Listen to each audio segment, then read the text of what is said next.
आज हम लागत मात्रा लाभ अथवा सम विच्छेद विश्लेषण, कॉस्ट वॉल्यूम प्रॉफिट और ब्रेक इवन एनालिसिस पर चर्चा करने वाले हैं। लागत मात्रा लाभ विश्लेषण तकनीक द्वारा किसी व्यावसायिक फर्म की विक्रय मात्रा के संबंध में उसके आगम एवं लागतों का अध्ययन करके विक्रय के विभिन्न स्तरों पर लाभ की स्थिति का अध्ययन किया जाता है। इस अध्ययन से किसी फर्म को यह ज्ञात हो सकता है कि हानि से बचने के लिए न्यूनतम विक्रय की मात्रा कितनी होनी चाहिए तथा फर्म के द्वारा इच्छित लाभ उद्देश्य को प्राप्त करने के लिए विक्रय की मात्रा कितनी होनी चाहिए। लागत मात्रा लाभ विश्लेषण फर्म के लिए यह जानने में भी सहायक होता है कि लागतों में होने वाले परिवर्तनों का फर्म के लाभ पर क्या प्रभाव होगा। वस्तु के मूल्यों में परिवर्तनों का फर्म के लाभ पर क्या प्रभाव होगा तथा लागत मात्रा एवं मूल्य तीनों में परिवर्तनों का फर्म पर क्या प्रभाव होगा। लागत मात्रा लाभ विश्लेषण अथवा सम विच्छेद विश्लेषण की अनेक विधियां हैं, जैसे अंशदान विधि, कंट्रीब्यूशन मेथड, लाभ मात्रा अनुपात विधि, प्रॉफिट वॉल्यूम रेशो मेथड, सम विच्छेद बिंदु विधि, ब्रेक इवन पॉइंट मेथड तथा सुरक्षा सीमा विधि, मार्जिन ऑफ सेफ्टी मेथड।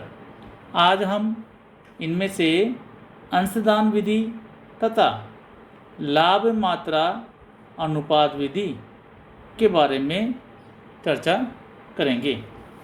सर्वप्रथम अंशदान विधि के बारे में हम लोग यहाँ पर अपने विचार प्रकट करते हैं।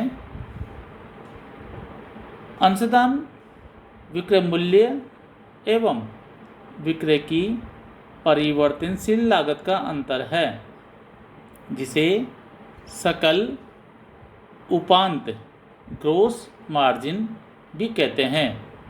यह स्थिर लागतों एवं लाभों के योग से भी ज्ञात किया जा सकता है। इसके सूत्र निम्न प्रकार हैं।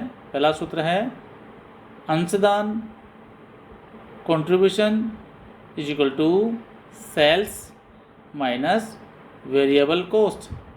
अंशदान विक्रय माइनस परिवर्तनशील लागत। दूसरा है अंशदान is equal to fixed cost plus profit.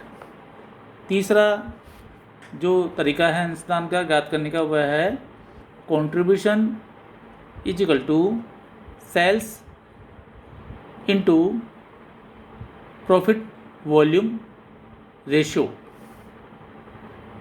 इस सिद्धांत से यह निष्कर्ष निकलता है कि शून्य उत्पादन पर कुल हानि स्थिर लागतों के बराबर होगी तथा अंशदान मात्रा स्थिर लागत से अधिक होने पर लाभ एवं कम होने पर हानि और बराबर होने पर न लाभ और न हानि होगी। अंशदान विधि के अनेक उपयोग होते हैं, जैसे विक्रय या उत्पादन मिश्रण का चयन।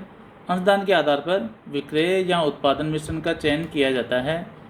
जिस विक्रय या उत्पादन मिश्रण से सर्वाधिक अंशदान प्राप्त होता है उसी मिश्रण को चुना जाता है। दूसरा है अंशदान के आधार पर उत्पादन प्रक्रिया का चयन किया जाता है। अधिक अंशदान प्रदान करने वाली प्रक्रिया को ही चुना जाता है। तीसरा है सम विच्छेद बिंदु, लाभ मात्रा अनुपात तथा विभागों या उत्पादों की लाभदायिता का निर्धारण अंशदान के आधार पर किया जा सकता है। जिस का अंशदान सर्वाधिक होगा वही विभाग अधिक लाभदायक स्थिति में माना जाता है। अंशदान की मात्रा के आधार पर किसी वस्तु के उत्पादन को जारी रखना या बंद करने का निर्णय भी लिया जाता है। अंत में अंशदान के आधार पर विक्रय मूल्य का निर्धारण करना सरल हो जाता है। दूसरी विधि है लाभ मात्रा अनुपात विधि, प्रॉफिट वॉल्यूम रेशियो और पीवी रेशियो मेथड। विक्रय में होने वाले परिवर्तनों से लाभ की मात्रा पर पड़ने वाले प्रभाव को जानने के लिए लाभ मात्रा अनुपात पीवी रेशियो का अध्ययन किया जाता है। लाभ मात्रा अंशदान एवं विक्रय मूल्य में संबंधों का अध्ययन है जिसे प्रतिशत के रूप में व्यक्त किया जा सकता है। इसे सीमांत आय अनुपात अथवा अंशदान विक्रय अनुपात भी कहते हैं। इस अनुपात को निम्न प्रकार ज्ञात किया जा सकता है, जैसे PV ratio is equal to contribution upon sales into 100। दूसरा तरीका है PV ratio is equal to fixed cost plus profit upon sales into 100। तीसरा तरीका है PV ratio is equal to change in profit upon change in sales into 100।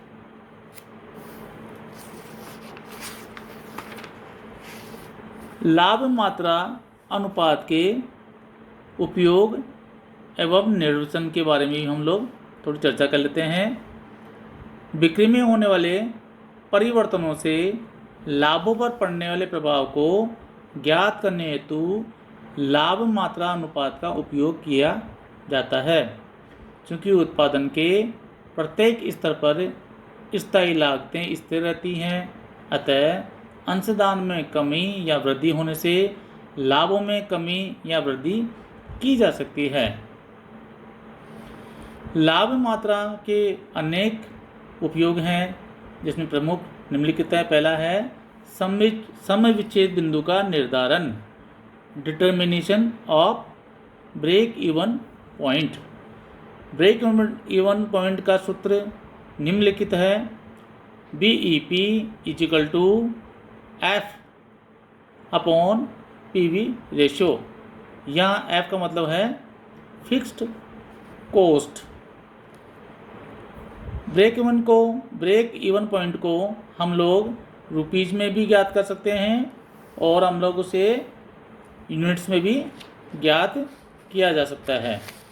इसका दूसरा उपयोग है वह है अंशदान उपांत का निर्धारण, determination of contribution margin.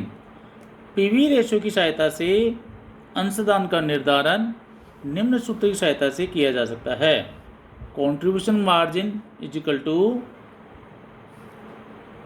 S into PV ratio.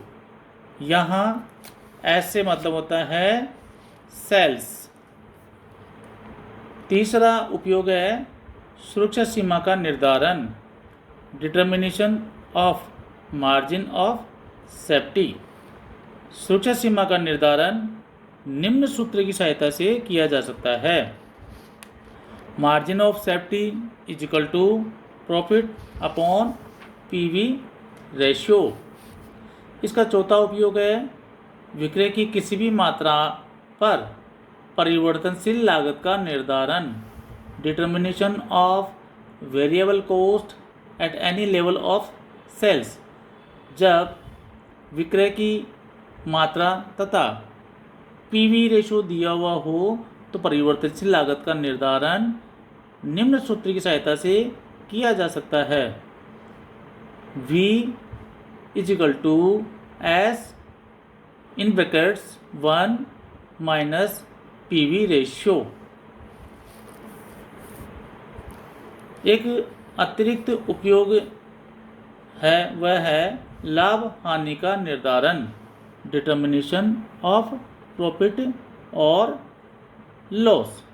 यदि पीवी रेशो, विक्रय तथा सम विच्छेद विक्रय दिया हुआ हो तो लाभ ज्ञात किया जा सकता है। इसके लिए निम्न सूत्र का प्रयोग किया जा सकता है।